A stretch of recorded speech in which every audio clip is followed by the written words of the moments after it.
खबर India voice में आप सभी का स्वागत है। खबरों की करते हैं शुरुआत। यूपी में बीएसपी के खेमे में बड़ी खबर। उपचुनाव के लिए बीएसपी ने प्रत्याशी किए घोषित। उपचुनाव में 8 सीटों पर उतारे प्रत्याशी। कटहरी से अमित वर्मा बीएसपी से उम्मीदवार बनाए गए हैं। फूलपुर से जितेंद्र कुमार सिंह को दिया गया है टिकट। मीरापुर से शाह नजर बीएसपी के घोषित प्रत्याशी हैं। सीसामऊ से वीरेंद्र कुमार शुक्ला बीएसपी ने उन्हें टिकट दिया है। करहल से डॉक्टर अवनीश कुमार शाक्य को बीएसपी का प्रत्याशी बनाया गया है। कुंदरकी से रफतुल्ला को बीएसपी ने टिकट दिया है। गाजियाबाद से परमानंद गर्ग और बीएसपी के प्रत्याशी बनाए गए हैं। मझवा से दीपक तिवारी को बीएसपी ने टिकट दिया है। तो 8 सीटों पर बसपा सुप्रीमो ने ऐलान कर दिया है। चुनाव को लेकर बसपा सुप्रीमो मायावती बेहद सक्रिय नजर आ रही है। गठबंधन नहीं करने का ऐलान किया था। उसके बाद 8 सीटों पर उम्मीदवार उतार दिए हैं। कटहरी से अमित वर्मा पर दांव लगाया है। फूलपुर से जितेंद्र कुमार चुनावी हुंकार भरेंगे। मीरापुर से शाह नजर बीएसपी के घोषित उम्मीदवार है। सीसामऊ से वीरेंद्र कुमार को टिकट दिया गया है। करहल से डॉक्टर अवनीश कुमार बीएसपी के उम्मीदवार बनाए गए हैं। कुंदरकी से रफतुल्ला को बीएसपी ने टिकट दिया है। गाजियाबाद से परमानंद गर्ग बीएसपी के उम्मीदवार बनाए गए हैं। मझवा से दीपक तिवारी बीएसपी के घोषित उम्मीदवार है, प्रत्याशी हैं। चुनावी दंगल, ये चुनावी हुंकार भरेंगे। तो लोकसभा चुनाव में शिकस्त मिलने के बाद बसपा सुप्रीमो मायावती बेहद सक्रिय नजर आ रही है और ऐसे में उपचुनाव को लेकर कमर कस चुकी बसपा पार्टी ने 8 उम्मीदवारों की सूची जारी की है। उपचुनाव के लिए बीएसपी ने प्रत्याशी घोषित कर दिए हैं। 8 सीटों पर मायावती ने उम्मीदवारों की घोषणा की है। कटिहारी से अमित वर्मा बीएसपी से प्रत्याशी होंगे। फूलपुर से जितेंद्र कुमार सिंह को टिकट दिया गया है। मीरापुर से शाह नजर बीएसपी के घोषित प्रत्याशी है। सीसामऊ से वीरेंद्र कुमार शुक्ला को बीएसपी ने टिकट दिया है। करहल से डॉक्टर अवनीश कुमार शाक्य पर बीएसपी दांव लगाती नजर आ रही है। करहल वो सीट जहां अखिलेश यादव सांसदी के बाद से छोड़ चुके हैं और जहां पर तेज प्रताप यादव चुनावी हुंकार भरते हुए नजर आ रहे हैं। बीजेपी ने भी अपनी लिस्ट जारी कर दी है। तो ऐसे में उपचुनाव का ये चुनावी दंगल बेहद दिलचस्प होगा। त्रिकोणीय ये मुकाबला। उपचुनाव के लिए बीएसपी ने अपने पत्ते खोल दिए हैं। 8 सीटों पर प्रत्याशी उतारे हैं। कुंदरकी की बात करें तो रफतुल्ला को बीएसपी ने टिकट दिया है। गाजियाबाद से ये वो सीट जहां बीजेपी का प्रभाव माना जाता है, यहां से बीएसपी ने परमानंद को टिकट दिया है। मझवा से दीपक तिवारी चुनावी हुंकार भरते हुए नजर आएंगे। तो मीरापुर से शाह नजर बीएसपी के उम्मीदवार है। तो चुनावी दंगल में उतर चुकी है बसपा पार्टी। भले ही लोकसभा चुनाव के नतीजे अच्छे नहीं आए हो, लेकिन बसपा सुप्रीमो के हौसले बुलंद है और ऐसे में चुनाव की पूरी तैयारी कर चुकी है बसपा पार्टी। 8 सीटों पर उम्मीदवार उतार चुकी है। कुंदरकी से रफतुल्ला पर भरोसा जताया है। तो कटिहारी से अमित वर्मा बीएसपी के प्रत्याशी बनाए गए हैं। फूलपुर से जितेंद्र कुमार सिंह को टिकट दिया गया है। मीरापुर से शाह नजर बीएसपी के घोषित प्रत्याशी हैं। सीसामऊ से वीरेंद्र कुमार पर बीएसपी ने दांव लगाया है। करहल से डॉक्टर अवनीश कुमार शाक्य पर बीएसपी भरोसा जताती हुई नजर आ रही है। गाजियाबाद के प्रमुख सीट से परमानंद गर्ग बीएसपी के प्रत्याशी चुने गए।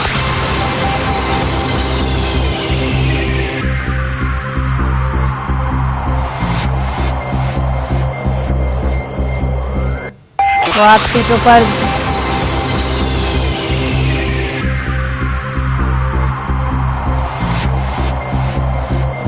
सपा ने 2 सीटों पर उम्मीदवार उतारे हैं। गाजियाबाद सीट से सिंह राज जाटव को उम्मीदवार बनाया गया है। खैर सीट से डॉक्टर चारू कैन को प्रत्याशी घोषित किया गया है।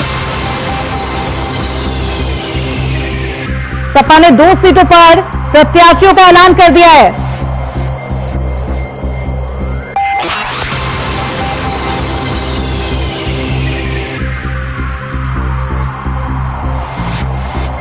इस खबर पर ज्यादा जानकारी के साथ हमारे सहयोगी मोहम्मद आसिफ हमारे साथ जुड़ चुके हैं। आसिफ, उपचुनाव के लिए मायावती कमर कस चुकी है। 8 सीटों पर प्रत्याशियों की लिस्ट जारी कर दी गई है।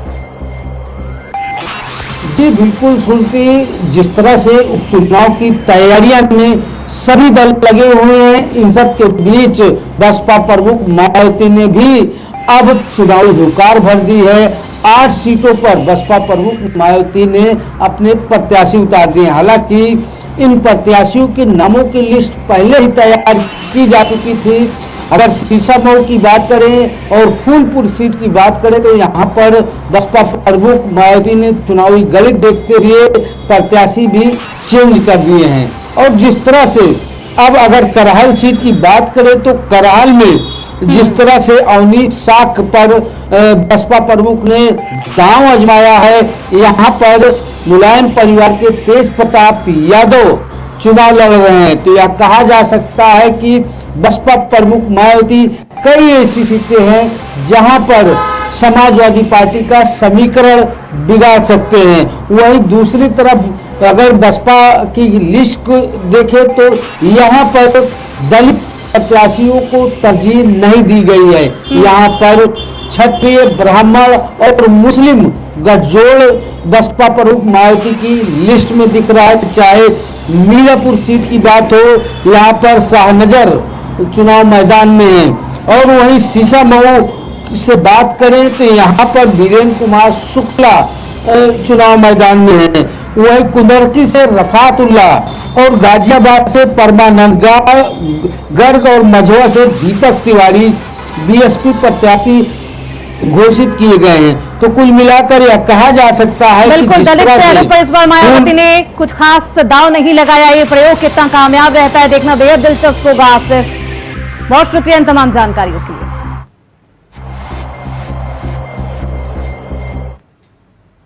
वहीं उत्तर प्रदेश के अयोध्या में एडीएम कानून व्यवस्था सुरजीत सिंह की संदिग्ध परिस्थितियों में मौत हो गई है। उनका खून से लथपथ शव कमरे में पाया गया। कोतवाली नगर के सुरसरी का कॉलोनी सिविल लाइन स्थित आवास पर उनका शव मिला है। फिलहाल मौत के कारणों का अभी सही से कुछ पता नहीं चल सका। सूचना मिलते ही मौके पर मंडलायुक्त, डीएम और जिला प्रशासन के सभी अधिकारी मौजूद रहे। मामले में विधिक कार्रवाई प्रचलित है। मौके पर पुलिस के आला अधिकारी और फॉरेंसिक टीम भी मौजूद है।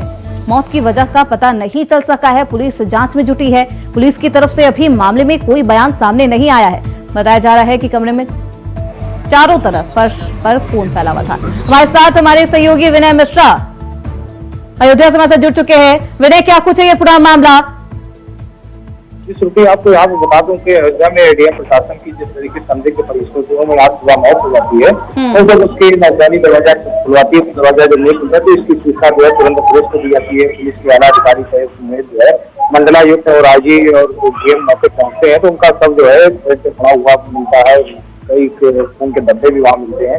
इससे माना जा रहा है कि ये संदिग्ध परिस्थितियों में मौत हुई है। तुरंत फोरेंसिक टीम ने भी जांच को जो उठाए हैं और पीएम के लिए पुलिस ने बॉडी को भेज दिया, लेकिन वही पीएम जो शुरू नहीं हो सकता था। 1-2 घंटे बाद पीएम शुरू हो जाएगा, उसके बाद जो स्थिति स्पष्ट हो जाएगी उसकी मौत का क्या कारण था। और अगर बात की जगदीश सिंह गंगवार जो है मूलतः जो है फरीदाबाद के रहने वाले थे और उनका परिवार जो है पूरा कानपुर में रहता था। अभी हाल ही में प्रतापगढ़ में एसडीएम थे और एसडीएम से पदोन्नत होने के बाद जो है अयोध्या 2020 में आए थे और यहाँ पे जो 2 महीने रिटायरमेंट का भी बचा था तो सरजमी उनके लड़के और उनके लड़कियां सभी लोग वहाँ पहुंच चुके हैं।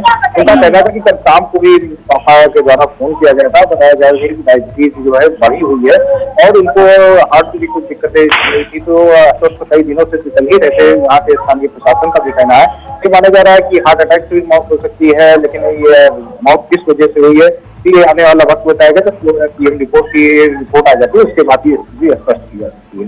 विनय, क्या मौत के बाद से परिजनों ने किसी पर आरोप लगाया हो, किसी पर संदेह? ये नहीं, परिजनों का साफ तौर पर कहना है कि कई दिनों से अस्वस्थ चल रहे थे, लगातार बातें भी बराबर साफ हुआ करती थी। तो इस तरीके से कोई उस तरीके का आरोप की सख्ती नहीं लगाया गया है, बस पीएम रिपोर्ट में स्थिति स्पष्ट हो जाएगी कि आखिर मौत का क्या कारण था, क्योंकि वहाँ पे जो खून के धब्बे मिले हैं वो आखिर वो किस तरीके से, किस वजह से थे, जैसे कहा जा रहा है हार्ट अटैक। तो ये सारे तथ्य की जो जुक्ति है वो पीएम रिपोर्ट में सुनता है। बिल्कुल, अभी फॉरेंसिक रिपोर्ट और पोस्टमार्टम रिपोर्ट का इंतजार किया जा रहा है। बहुत शुक्रिया विनय आपका इन तमाम जानकारियों के लिए। घटना बहुत ही दर्दनाक है और दिल को दहलाने वाली ये है, और इसमें और कुछ कहने का कुछ मन नहीं है, दिल नहीं है। बहुत अच्छे अधिकारी थे हमारे, बहुत अच्छे थे, जनता में बहुत अच्छी छवि थी, बहुत अच्छी, और बड़ी सेवा इन्होंने किया है। इनके निधन की सूचना पाते ही मैं यहाँ आया हूँ, देखा हूँ। ये दुखद घटना है, दर्दनाक है, और इसके आगे कुछ कहने का हिम्मत नहीं। अरे छोड़िए, ये विषय नहीं है। ये तय समझो, ये पूरी तरह से दुखद है, दर्दनाक है, और अच्छे हमारे अधिकारी थे, बहुत अच्छे थे। पब्लिक में उनकी बहुत अच्छी छवि थी, कहीं कोई शिकायत नहीं, कहीं कुछ नहीं। बहुत बेदाग चेहरा उनका था, जहां तक हम जानते हैं। और अब उनकी डेथ हो गई है, कमरे में बारी पड़ी है। इन स्थितियों में कैसे हुआ है, बीमारी थी, क्या था, इसके बारे में हम कुछ नहीं कह सकते हैं। तो इतने कह सकते हैं कि बहुत ही दर्दनाक है और दुखद है। बस सबसे बड़ी खबर सामने आ रही है, बिजनौर में हुई भाक्यू टिकैत गुट की महापंचायत। महापंचायत में पहुंचे राष्ट्रीय प्रवक्ता राकेश टिकैत। गन्ना भुगतान और कई मांगों को लेकर महापंचायत की गई है। किसान महापंचायत में जमकर बरसे राकेश टिकैत। महापंचायत में राकेश टिकैत का बड़ा बयान भी सामने आया। किसानों को सरकार प्रशासन परेशान कर रहा, हाथी फसल का नुकसान कर दे तो जेल में किसान। महापंचायत में बिजनौरवासी का कहना यह है कि यहाँ का प्रशासन और सरकार तंग बहुत कर रही। ठीक है, भाई फसल हाथी नुकसान कर जा, हाथी को कुछ नहीं। हाथी दोहरा करंट पड़ते कहीं तक मर गया तो किसान जेल में। 50 किसान मार दिए, तो क्या उनका दाह संस्कार अब डीएम और एसएसपी के यहाँ पर करना शुरू कर दे? उस पर कोई एक्शन नहीं। मतलब क्या आदमी की कीमत कम है? गन्ने भुगतान हुए नहीं, गन्ने का रेट नहीं बढ़ा। क्या बिजनौर के किसान या बहराइच के किसान, 2 जिलों में ये आतंक है, क्या कहीं बाहर चले जाए अपनी फसल छोड़ के? ये सरकारों की पॉलिसी जो है वो अधिकारी की कलम और उसके चेहरे से दिखाई देती है। जो सरकारों की पॉलिसी है, तो सरकारों की पॉलिसी ठीक नहीं, खास करके दिल्ली की ठीक नहीं। वह लखनऊ को भी कुछ नहीं करने दे रही। अगर लखनऊ कुछ करना चाहे तो दिल्ली बैठा डंडेल जी। तो भाई ये आंदोलन जो होंगे तो पंचायत है अपनी मीटिंग करी, और इस तरह की मीटिंगें पूरे देश भर में हम कर रहे हैं। चाहे वो छत्तीसगढ़ का मामला हो, वहाँ पे आदिवासी बना के मुख्यमंत्री सारे जंगल काट दिए, यहाँ पे पेड़ लगवा रहे, और हसदेव के वहाँ पे जंगल काट दिए कई लाख पेड़। यहाँ पे कह रहे जी पेड़ लगाओ, सारे अधिकारी लगा रखे, सारे लगा रखे, एक पेड़ लगवाओ, कह लीजिए फोटो खिंचवा लो, पर्यावरण को बचाओगे। और जो हमारा 500 साल पुराना, हजारों साल पुराने जंगल है वे सारे काट दिए। वहीं उत्तर प्रदेश के कौशाम्बी जनपद में हैरान करने वाली वारदात सामने आई। भाभी ने सगी ननद का रेप करवाया और साथ ही अश्लील वीडियो भी बनवाया। वहीं नाबालिग ननद को सबक सिखाने के लिए महिला ने रेप का वीडियो भी वायरल कर दिया। वीडियो वायरल होने के बाद मामला पुलिस थाने पहुंचा, जहां पुलिस मुकदमा दर्ज कर मामले की छानबीन शुरू कर दी है। कौशाम्बी के क्षेत्र के रहने वाले एक व्यक्ति के द्वारा एक तहरीर दी गई थी थाना पे कि उनकी नाबालिग पुत्री को एक लड़के जो है बहला फुसलाकर भगा ले गया है। जिस प्राप्त तहरीर के आधार पर थाना कौशाम्बी में सुसंगत धाराओं में मुकदमा पंजीकृत कराया गया था। जो वीडियो की आप बात कर रहे हैं उसके संबंध में गहनता से छानबीन की जा रही है। पीड़िता की शीघ्र सकुशल बरामदगी करके उसके बयान के आधार पर आवश्यक विधिक कार्रवाई की जाएगी। उसकी सकुशल बरामदगी के लिए टीमें बनाई गई हैं। उसको शीघ्र बरामद करके हम लोग उसके आधार पर आवश्यक विधिक कार्रवाई करेंगे। इसके बारे में जांच की जा रही है। हम लोग जैसे ही उसकी माँ बाप और उन सबसे हम लोग जानकारी कर रहे हैं।